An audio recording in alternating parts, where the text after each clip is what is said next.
ఇక దసరాకు ఐఆర్ ఇవ్వాలి సీఎంకి ఏపీ జీఏ వినతి. ప్రభుత్వ ఉద్యోగులకు దసరా కానుకగా మధ్యంతర భృతి ఇవ్వాలని ముఖ్యమంత్రి నారా చంద్రబాబు నాయుడిని ఏపీ ప్రభుత్వ ఉద్యోగుల సంఘం కోరింది.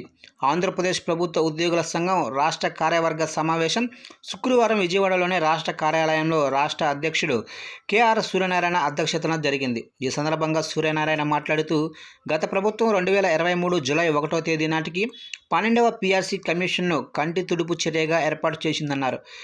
కనీసం కమిషన్కు రూమ్ కూడా ఏర్పాటు చేయలేక కాలయాపన చేసిన నేపథ్యంలో ఇక మనస్తాపానికి లోనైన ఉద్యోగులకు దసరా కానుకగా ఐఆర్ మంజూరు చేయడంతో పాటు హైకోర్టు విశ్రాంత న్యాయమూర్తి నేతృత్వంలో 2025 ఉగాది నాటికి పీఆర్సీ అమలుకు చర్యలు తీసుకోవాలని ప్రభుత్వాన్ని కోరినట్లు తెలిపారు. గత ప్రభుత్వంలో ఉద్యోగుల సాధారణ భవిష్య నిధి కోట్లను అక్రమంగా దారి మళ్లించిన అధికారులపై చర్యలు తీసుకోవాలని ఈ సందర్భంగా ప్రభుత్వాన్ని కోరారు.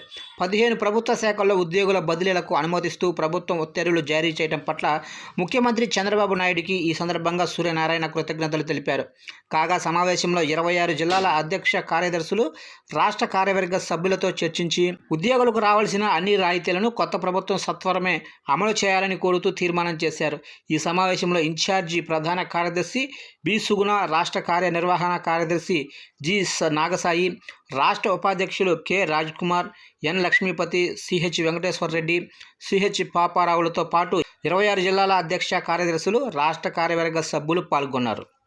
ఇక ఉద్యోగుల బకాయిలు కూడా చెల్లించాలని చెప్తున్నారు. గత ప్రభుత్వంలో ఉద్యోగుల బకాయిలను చెల్లించాలని ఏపీ ప్రభుత్వ ఉద్యోగుల సంఘం రాష్ట్ర అధ్యక్ష ప్రధాన కార్యదర్శులు డి శ్రీకాంతరాజు, జి ఆస్కరరావులు ప్రభుత్వాన్ని కోరారు.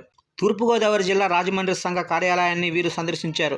ఈ క్రమంలో రాష్ట్ర ప్రభుత్వ ఉద్యోగులకు 12వ పీఆర్సీ కమిషన్ను నియమించాలని, ఇందుకు అవసరమైన సిబ్బంది కూడా అందుబాటులో ఉందని తెలిపారు.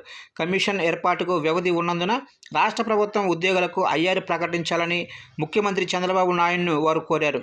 గత ప్రభుత్వంలో ఉద్యోగులకు సరెండర్ లీవులు, డిఏ బకాయిలు ఉన్నట్లు వారు పేర్కొన్నారు. వీరిని జిల్లా అధ్యక్ష కార్యదర్శులు రంగనాయకులు, సత్యనారాయణ, నేతలు నాగమణి, నాగేంద్ర తేజ, కె మోహన్ లక్ష్మి, జి ఝాన్సీ తదితరులు కలిశారు.